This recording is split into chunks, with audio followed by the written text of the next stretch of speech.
ঠিকাদারের অবহেলায় পাংশা উপজেলা সদর থেকে কলেজ মোড় পর্যন্ত সড়ক উন্নয়নের কাজ ১০ মাস ধরে বন্ধ।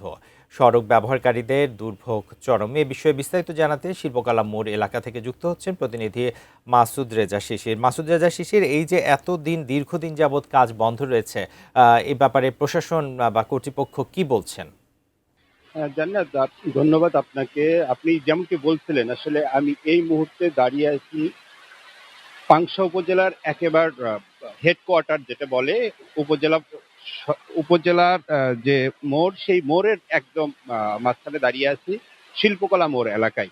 এইখানে একটি সড়ক প্রায় ১০ মাস ধরে কিন্তু আসলে নির্মাণাধীন রয়েছে। আমরা যতটুকু জানতে পেরেছি, এই সড়কের যারা ঠিকাদার তারা আসলে এই সড়কটিতে কাজ করতে অনীহার কিছু জায়গায় কিন্তু আমরা দেখতে পেয়েছি। এই সড়কের কথা আমি বলি, এটি আহ, অত্যন্ত গুরুত্বপূর্ণ একটি সড়ক, যে সড়ক দিয়ে আহ, পাংশা সদর হসপিটাল সহ প্রায় ১০টি ক্লিনিক রয়েছে এই পাশ দিয়ে।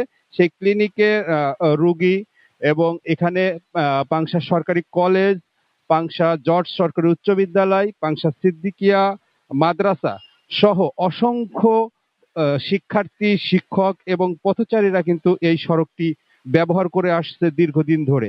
এই দীর্ঘদিন ধরে ব্যবহার করে আসা এই সড়কের যে বেহাল দশা, সেই বেহাল দশার কথা যদি আমরা একটু বলি, এটা কিন্তু দীর্ঘদিন ধরে অবহেলায় পড়ে রয়েছে।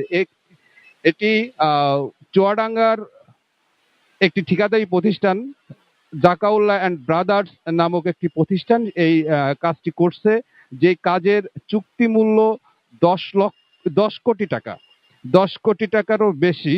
আহ, এবং স্থানীয়, আমি যদি শেষ করি, স্থানীয়ভাবে সেভেন স্টার নামে একটি প্রতিষ্ঠান কাজ করছে। আহ, এই কাজের খুব খারাপ অবস্থা। এই ছিল রাজবাড়ী থেকে সর্বশেষ আমার কাছে।